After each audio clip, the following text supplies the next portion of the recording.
Assalamualaikum warahmatullahi wabarakatuh. Nama saya Latifah Nuriyah Rahma Mufidah, NIM 19030174006 dari kelas 2019C Pendidikan Matematika. Video ini dibuat untuk memenuhi UTS mata kuliah Pendidikan Kewarganegaraan dengan dosen pengampu Hendrik Pandu Paksi. Saya akan menjawab beberapa pertanyaan, dan pertanyaan yang pertama yaitu apa itu nasionalisme dan mengapa kita harus mempunyai semangat nasionalisme. Nasionalisme itu berasal dari dua kata, yaitu nasional dan isme, yaitu paham kebangsaan yang mengandung makna kesadaran dan cinta akan tanah air, yang dapat diartikan juga memiliki kebanggaan akan suatu negara dan memelihara kehormatan suatu bangsa, memiliki rasa solidaritas terhadap sesama saudara yang setanah air, senegara, dan sebangsa.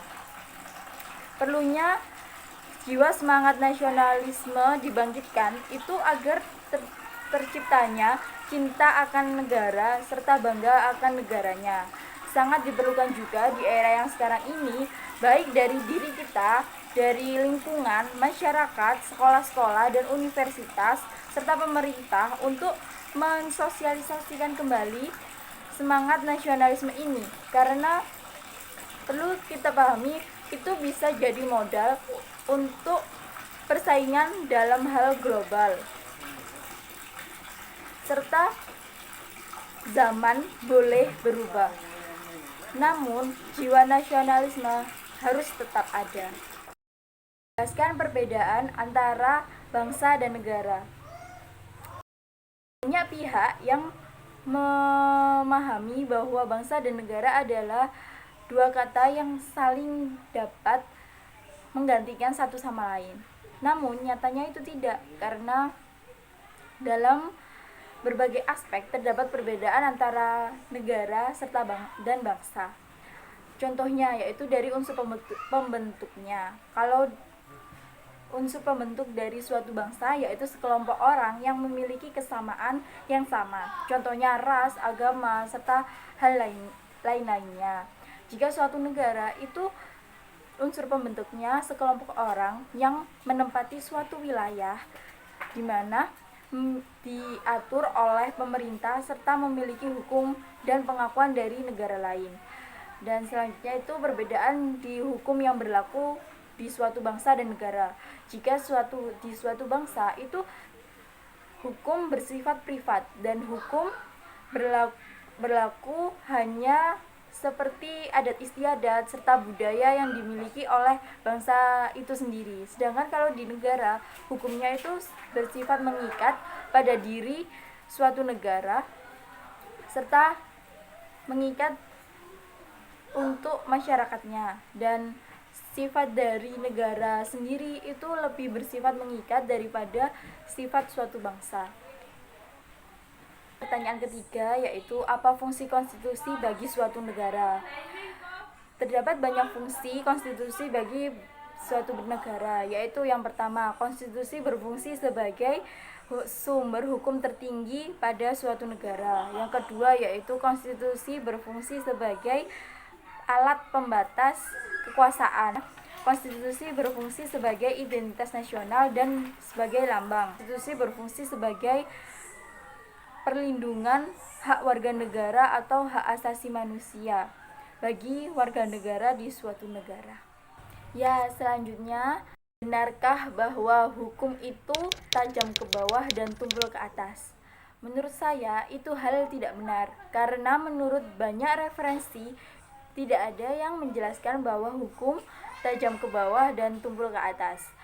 Serta jika dikaitkan dengan kasus-kasus yang ada, itu hanya omongan belaka. Sebagai negara hukum, tentunya penegakan hukum yang ada di Indonesia itu tidak memihak dan telah diatur di Undang-Undang Dasar 1945 Pasal 27 Ayat 1, di mana semua orang diperlakukan sama di depan hukum dan seadil-adilnya, sesuai juga dengan Pancasila sila kelima yang berbunyi keadilan sosial bagi seluruh rakyat Indonesia.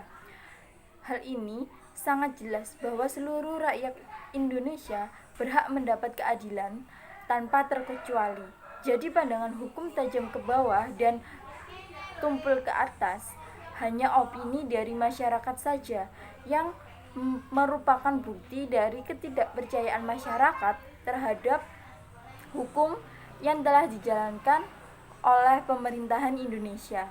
Adapun juga faktor-faktor yang mempengaruhi hal ini, yaitu yang pertama faktor internal yang berasal dari penegak hukum itu sendiri. Salah satunya itu adanya kecenderungan dari aparat penegak hukum dalam menegakkan hukum berpedoman dalam undang-undang semata, sehingga mengesampingkan nilai-nilai yang berkembang pada masyarakat.